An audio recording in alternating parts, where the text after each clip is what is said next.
ये कहानी है जॉन नाम के मछुआरे की, जो हर रोज की तरह अपनी छोटी नाव लेकर समंदर में मछली पकड़ने निकलता है। लेकिन इस दिन कुछ अलग होता है। अचानक चारों तरफ घना कोहरा छा जाता है और दूर दूर तक कुछ दिखाई नहीं देता। जॉन रास्ता भटक जाता है और इधर उधर भटकते भटकते उसे एक सुनसान नाव नजर आती है। जिज्ञासावश वो अपनी नाव उस नाव से बांधता है और अंदर जाकर देखने का फैसला करता है। जैसे ही वो उस नाव के भीतर जाता है, उसके होश उड़ जाते हैं। पूरी नाव खाली थी, न कोई इंसान, न कोई आवाज, बस रहस्यमयी सन्नाटा। जॉन जब उस रहस्यमयी नाव में गया तो सब कुछ बिल्कुल सामान्य लगा। खाना ताजा था, कपड़े करीने से रखे थे और हर जगह इंसानी मौजूदगी के संकेत थे, लेकिन वहां कोई था नहीं। वो नाव को चालू करने की कोशिश करता है, पर इंजन काम नहीं करता। इतने विशाल समुद्र में अकेली और खाली नाव देखकर जॉन हैरान रह जाता है। वो दूरबीन से चारों ओर देखने की कोशिश करता है, शायद कोई पास में हो, लेकिन घना कोहरा सब कुछ ढक चुका था। निराश होकर वो कंट्रोल रूम लौटता है और वहां पड़ा रेडियो ऑन करता है, मदद के लिए कोई संकेत भेजने के इरादे से। जॉन ने रेडियो पर संदेश भेजा, ये नाव समंदर में फंसी है, कोई सुन रहा हो तो जवाब दे। संदेश भेजने के बाद उसने सोचा कि अब अपनी छोटी नाव से लौट जाना चाहिए, लेकिन जब वो बाहर आया तो उसकी नाव वहां नहीं थी, जबकि उसने उसे अच्छे से बांधा था। उसकी हैरानी और बढ़ गई जब देखा कि अब चारों ओर फैला कोहरा भी अचानक साफ हो गया था और आसमान एकदम खुला था। अब दोपहर का समय हो चुका था। जॉन को समझ नहीं आया कि ये सब क्या हो रहा है। वापस लौटने का कोई और रास्ता न देख वो उसी खाली जहाज पर लौट आया और नक्शे के सहारे रास्ता ढूंढने लगा। जॉन अब ये समझने की कोशिश करता है कि वो आखिर है कहाँ और अपने घर कैसे लौट सकता है। परेशानी ये थी कि उस रहस्यमयी नाव का इंजन खराब था। अगर उसे बचना था तो किसी भी हाल में इंजन को ठीक करना ही था। वो पूरे जहाज में टूल बॉक्स तलाशता है और कड़ी मेहनत के बाद इंजन ठीक कर लेता है। उसके लिए ये एक बड़ी राहत थी। अब नाव चालू हो चुकी थी और दिशा भी धीरे धीरे समझ आने लगी थी, लेकिन खतरा टला नहीं था। जॉन कंट्रोल रूम में जाकर फिर से रेडियो से संपर्क करता है, मगर इस बार भी कोई जवाब नहीं आता। सब कुछ अब भी रहस्य में डूबा था। फिर वो लड़का ऊपर आता है और उसे अचानक टॉयलेट जाना पड़ता है। कोई आसपास नहीं था तो वो सोचता है कि समंदर में ही कर लेता हूँ। जैसे ही वो किनारे जाता है, अचानक किसी ने पीछे से उसे धक्का दे दिया। वो सीधा पानी में गिरता है। हालत बेहद खतरनाक थी, लेकिन उसने रील को पकड़कर किसी तरह खुद को डूबने से बचा लिया। हवा और पानी का दबाव इतना ज्यादा था कि वापस नाव तक आना मुश्किल हो गया, मगर उसने हार नहीं मानी, हिम्मत जुटाई और धीरे धीरे रील के सहारे खुद को खींचते हुए फिर से नाव पर चढ़ाया। इस सब के बीच उसका काम पूरा नहीं हो पाया तो वो दोबारा टॉयलेट जाने लगा। जैसे ही वो नीचे पहुंचा, अचानक किसी ने जोर से दरवाजा बंद कर दिया। जॉन ने पहले इसे हवा का असर समझा और ध्यान नहीं दिया, लेकिन जब बाहर निकलने की कोशिश की तो देखा कि दरवाजा अंदर से बंद हो चुका है। अब वो हैरान रह गया। उसने दरवाजा खोलने की हर कोशिश की, यहाँ तक कि जेब से एक सिक्का निकालकर ताले में फंसाकर भी खोलने की कोशिश की, मगर सब बेकार गया। अब उसे लगने लगा कि इस जहाज पर वो अकेला नहीं है, कोई है जो उसे परेशान कर रहा है, जो दिखता नहीं लेकिन हर वक्त मौजूद है। उसे लगने लगा जैसे कोई उसके साथ बेरमी से खेल रहा हो। वो जोर से चिल्लाया, कृपया जो भी हो दरवाजा खोल दो, मैं कोई चोर नहीं, बस देखने आया हूँ। लेकिन कोई जवाब नहीं आया। अब उसे समझ आ गया कि मदद की उम्मीद बेकार है। वो कीबिन की तरफ बढ़ा और अंदर जाकर जो देखा उससे उसकी रूह कांप गई। वहाँ खून के धब्बे थे, डरावना माहौल था, पर उसने डर को नजरअंदाज किया और एक कैंची उठाकर दरवाजा खोलने की कोशिश की, लेकिन ताला अब भी नहीं खुला। तभी पूरी नाव जोर जोर से हिलने लगी, जैसे कुछ बड़ा होने वाला हो। जॉन बेहद घबराया हुआ था। तभी उसकी नजर ऊपर की एक खिड़की पर पड़ी। वो किसी तरह उस खिड़की से बाहर निकला और चारों ओर देखा। दूर से एक विशाल कार्गो जहाज उसकी ओर आता नजर आया। उसकी दिशा सीधी उसी नाव की ओर थी। जॉन को समझ आ गया कि अगर वो जहाज टकराया तो सब खत्म हो जाएगा। अब उसे हर हाल में अपनी जान बचानी थी। उसने सिग्नल देने का सोचा, लेकिन उसके पास कुछ था नहीं। उसने तुरंत अपनी शर्ट उतारी और जोर जोर से लहराने लगा ताकि कार्गो जहाज का कोई उसे देख सके, लेकिन अफसोस इतने प्रयास के बाद भी किसी की नजर उस पर नहीं पड़ी। अब जॉन को किसी भी हालत में अपनी जान बचानी थी।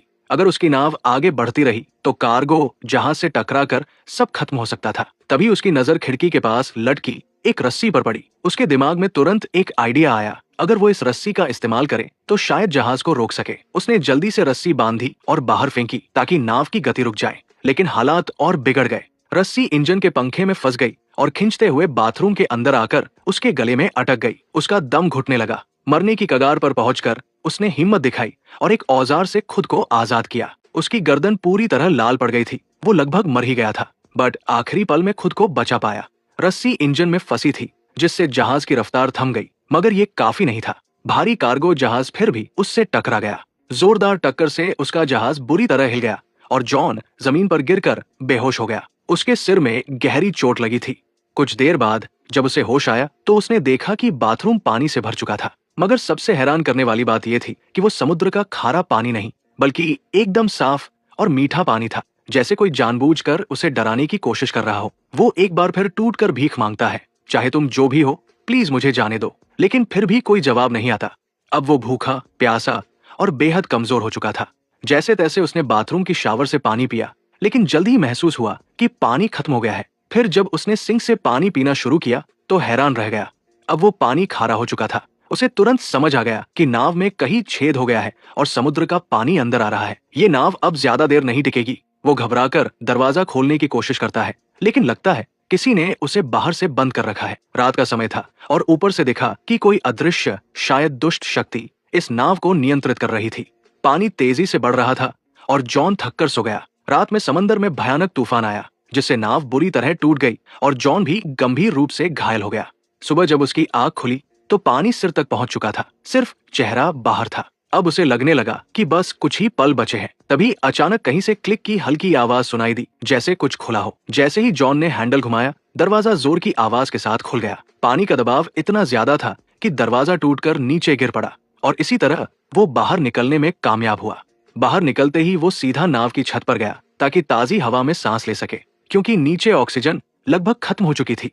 अब उसे यकीन हो गया था कि कोई अदृश्य ताकत उसे हर हाल में सताना चाहती है। वो शारीरिक और मानसिक रूप से टूट चुका था और नीचे की तरफ पानी लगातार भरता जा रहा था। उसे समझ आ गया कि अब नाव कभी भी डूब सकती है। जॉन ने तय कर लिया था अब वो इस जहाज पर नहीं रुकेगा। तभी उसे एक आइडिया आया। उसने जहाज से एयर बैग्स निकाले और टूटे हुए बाथरूम के दरवाजे को इस्तेमाल करके एक छोटा राफ्ट बना लिया। उसने सब कुछ मजबूती से बांधा ताकि राफ्ट टिक सके, लेकिन राफ्ट चलाने के लिए उसे कुछ और जरूरी सामान भी चाहिए था। उसने जहाज से खाना, पानी और जरूरी औजार जमा किए और खुद को पूरी तरह तैयार किया। फिर बिना पीछे देखे वो जहाज से उतर गया और राफ्ट पर सवार होकर धीरे धीरे समंदर में आगे बढ़ने लगा। वो राफ्ट पर था और उसके सामने वही बड़ी नाव अब भी खड़ी थी। कई घंटे गुजर गए, लेकिन न तो वो ज्यादा दूर जा पाया और न ही वो नाव डूबी, जिसे वो समझ रहा था कि 5 से 10 मिनट में डूब जाएगी। वो अब भी उसी हालत में थी। तभी उसके दिमाग में एक आइडिया आया, अगर ये नाव अभी तक नहीं डूबी तो क्यों न इसके रिसाव को ठीक कर लिया जाए। अगर ऐसा हो गया तो वो इस मजबूत नाव से आराम से सफर कर सकता है।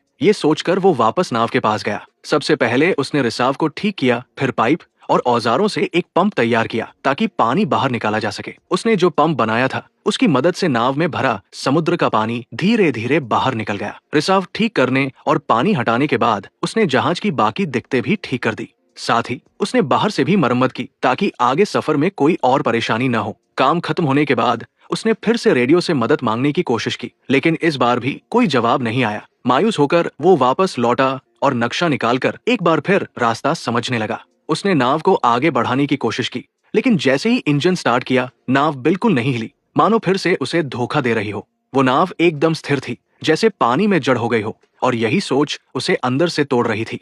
वो पूरी तरह थक चुका था, उम्मीदें खत्म हो रही थी। तभी दूर से उसने एक और जहाज आते देखा। अब उसके पास बस एक ही रास्ता था, अपने छोटे राफ्ट से उस जहाज तक पहुंचना। वो तुरंत राफ्ट पर चढ़ा और तेजी से उस जहाज की ओर बढ़ा, लेकिन तभी वो जहाज अचानक हिलने लगा और जॉन की तरफ तेजी से बढ़ने लगा, जैसे किसी ने उसे जानबूझकर उसकी ओर भेजा हो। जॉन ने अपनी रफ्तार बढ़ाई, लेकिन वो विशाल जहाज और भी तेज हो गया और ठीक इससे पहले कि वो जहाज उसे टकराता, जॉन ने आखिरी कोशिश की और अपने बोट से कूदकर उस दूसरी नाव तक तैरने का फैसला किया जो दूर जाती दिख रही थी। लेकिन जब तक वो वहां पहुंचा, वो नाव गायब हो चुकी थी। तभी उसे एहसास हुआ कि इस रहस्यमयी नाव पर कोई बुरी ताकत है जो उसे कहीं जाने नहीं दे रही। उसने सोच लिया था कि चाहे जान चली जाए वो इस नाव पर वापस नहीं जाएगा। लेकिन शाम तक पानी में तैरते तैरते ठंड बढ़ने लगी। नीचे डॉल्फिन्स तैर रही थी, पर पानी का तापमान बहुत गिर चुका था। ठंड सहन न हो पाने पर मजबूरी में वो फिर उसी नाव पर लौट आया। वो इतना थक और बीमार हो चुका था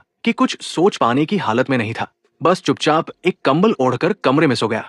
सुबह जब उसकी आंख खुली तो उसने फिर से इस जहाज से निकलने का फैसला किया, लेकिन अब एक और झटका मिला। कमरे का दरवाजा बंद था। वो घबरा गया और धीरे धीरे मानसिक रूप से टूटने लगा। उसे कुछ समझ नहीं आ रहा था कि आखिर ये सब उसके साथ क्यों हो रहा है। तभी उसकी नजर कमरे में मौजूद एक छोटी सी केबिन पर पड़ी। उसने जैसे ही उसे खोला, ऊपर की ओर एक रास्ता नजर आया, एक वेंटिलेशन जिससे बाहर निकला जा सकता था। वो उस केबिन में घुस गया जो एक तंग स्टोरेज एरिया था।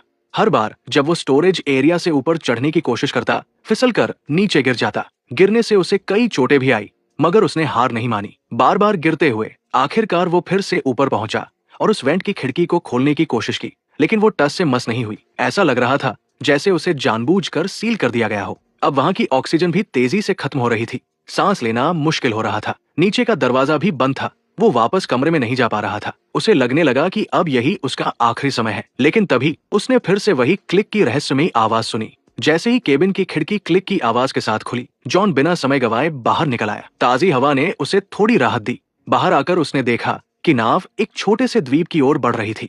ये देखकर उसके मन में उम्मीद जगी कि शायद अब वो इस डरावनी नाव से हमेशा के लिए आजाद हो जाएगा। जैसे ही नाव किनारे पहुंची, वो फौरन उतर गया। उसे लगा कि इस द्वीप पर जरूर कोई है जो इस सबका जिम्मेदार है। गुस्से में उसने एक डंडा उठाया और द्वीप की तलाश शुरू की, लेकिन जल्द ही हैरान रह गया। पूरे द्वीप पर इंसान का कोई भी निशान नहीं था। अब जॉन फिर से गुस्से और डर से भर गया था।